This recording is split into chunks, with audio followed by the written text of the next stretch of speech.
जो national government है मोदी साहब की, जो उन्होंने पंजाब का हक मार रखा है। देखिए, हमारे पास कोई पोर्ट नहीं, हमारे पास एक ड्राई पोर्ट था हजारों सालों से, जो सिल्क रूट था अमृतसर वाला, लाहौर, अमृतसर, उसके बाद फिर रावलपिंडी और फिर सेंट्रल एशिया को जाता था। ये मैं समझता हूं अंडर स्ट्रेटेजी पंजाब का नुकसान करने के लिए कई सालों से सेंट्रल गवर्नमेंट ये बंद रखा हुआ। आप देखिए, अगर आप लॉ एंड ऑर्डर की बात ही करते हो तो आपका व्यापार कई सारे और देशों से चलता है जिनके साथ आपके ज्यादा अच्छे संबंध नहीं है।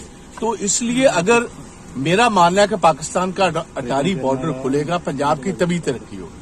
अगर पंजाब की तरक्की होगी, दोनों पंजाबों की, तो एक वेस्टेड इंटरेस्ट बनेगा लोगों का पीस को स्टैब्लिश करने में। दोनों देशों में अगर शांति लानी है, तो अगर कारोबार चलेगा, लोग प्रफुल्लित होंगे, तो अपने आप एक वेस्टेड इंटरेस्ट होगा पीस को मेंटेन करने का। होना चाहिए। हाँ जी, 100% होना चाहिए। और इसीलिए देखो, पंजाबी नौजवानों के पास रास्ता क्या है? अपनी जमीन बेचो, अपनी जायदाद बेचो और बाहर जाओ। ये मैं समझता हूँ एक वेल थॉट आउट स्ट्रेटेजी है पंजाब का नुकसान करना। सर, इंडिया अलायंस को लेकर क्या आपका स्टैंड आज भी वही है या कुछ बदला है? हमारा 110% वही स्टैंड है। जो नेशनल गवर्नमेंट है मोदी साहब की, जो उन्होंने पंजाब का हक मार रखा है। देखिए, हमारे पास कोई पोर्ट नहीं, हमारे पास एक ड्राई पोर्ट था हजारों सालों से, जो सिल्क रूट था अमृतसर वाला, लाहौर, अमृतसर, उसके बाद फिर रावलपिंडी और फिर सेंट्रल एशिया को जाता था। ये मैं समझता हूं अंडर स्ट्रेटेजी पंजाब का नुकसान करने के लिए कई सालों से सेंट्रल गवर्नमेंट ये बंद रखा हुआ। आप देखिए, अगर आप लॉ एंड ऑर्डर की बात ही करते हो तो आपका व्यापार कई सारे और देशों से चलता है जिनके साथ आपके ज्यादा अच्छे संबंध नहीं है। तो इसलिए अगर मेरा मानना है कि पाकिस्तान का अटारी बॉर्डर खुलेगा, पंजाब की तभी तरक्की होगी। अगर पंजाब की तरक्की होगी, दोनों पंजाबों की, तो एक वेस्टेड इंटरेस्ट बनेगा लोगों का पीस को स्टैब्लिश करने में। दोनों देशों में अगर शांति लानी है, तो अगर कारोबार चलेगा, लोग प्रफुल्लित होंगे, तो अपने आप एक वेस्टेड इंटरेस्ट होगा पीस को मेंटेन करने का। होना चाहिए। हाँ जी, 100% होना चाहिए। और इसीलिए देखो, पंजाबी नौजवानों के पास रास्ता क्या है? अपनी जमीन बेचो, अपनी जायदाद बेचो और बाहर जाओ।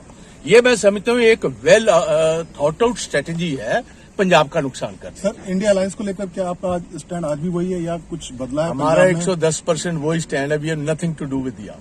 जो नेशनल गवर्नमेंट है मोदी साहब की, जो उन्होंने पंजाब का हक मार रखा है। देखिए, हमारे पास कोई पोर्ट नहीं, हमारे पास एक ड्राई पोर्ट था हजारों सालों से, जो सिल्क रूट था अमृतसर वाला, लाहौर, अमृतसर, उसके बाद फिर रावलपिंडी और फिर सेंट्रल एशिया को जाता था।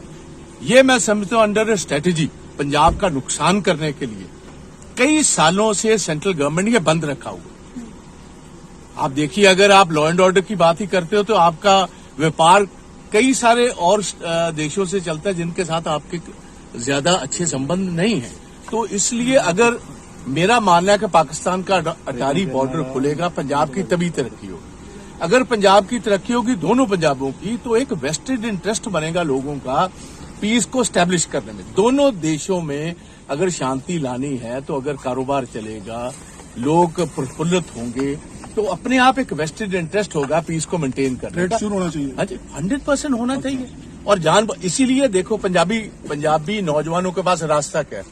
अपनी जमीन बेचो, अपनी जायदाद बेचो और बाहर जाओ।